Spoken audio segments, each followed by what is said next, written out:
Hello everyone, this is Moshe, the electric Israeli on FSD. If you're new, please subscribe and help me change the world one electric car at a time. Thank you to all of my supporters. If you're in the market to buy a Tesla car, please use my referral code. Support me on Patreon.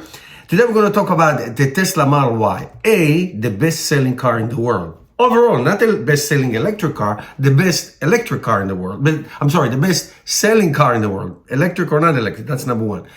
It was one of the safest cars according to Euro NCAP and the IIHS safety in the United States. If you don't know what that is, it's the Insurance Institute for Highway Safety. It's a very, very stringent and very, very strict standards. Well, their standards got even stricter, which is good. And Tesla Model Y, which was to begin with one of the top safest car in the world, became safer. So let me just give you some, overall rating.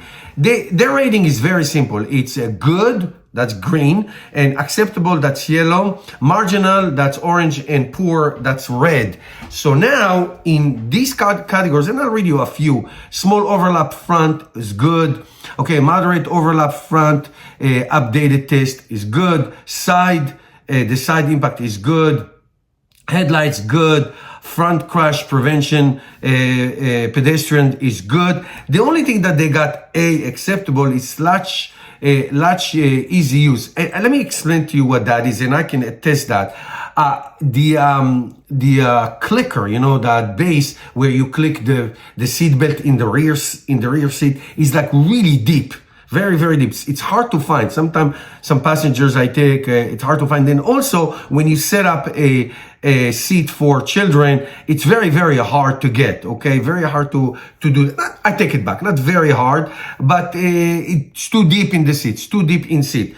I attest. Okay, so that's basically the only thing that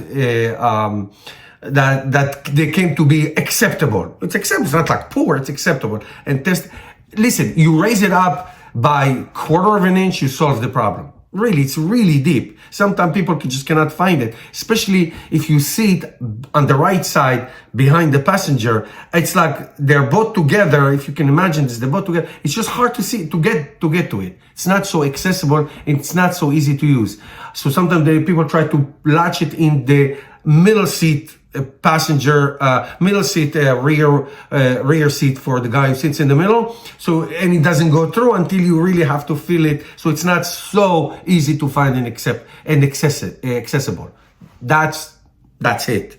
That's the only thing that it is, and it's easy to fix. I'm sure Tesla, which takes safety into the most important part, they will remedy that in the next batch of vehicles. So that is very, very, very important to know why the IIHS is doing. Now I have to tell you, related, not related, the EPA estimate of range for Tesla cars, for electric cars, got more stringent, as you know. So it went down to 310 miles in the EPA. Now, the European, the Chinese standards, they are crazy generous. They're completely, totally unrealistic to what they are. So I have a Tesla Model Y since 2020. I traded the first one. I'm not surprised why it is the best car in the world. It's just an incredible car, the best car in the world. I am telling you, it's just awesome car, and the range is great, and the safety is the best, and it just got better, if we can imagine that. Guys, thank you guys for watching. Drive safely. See you next time.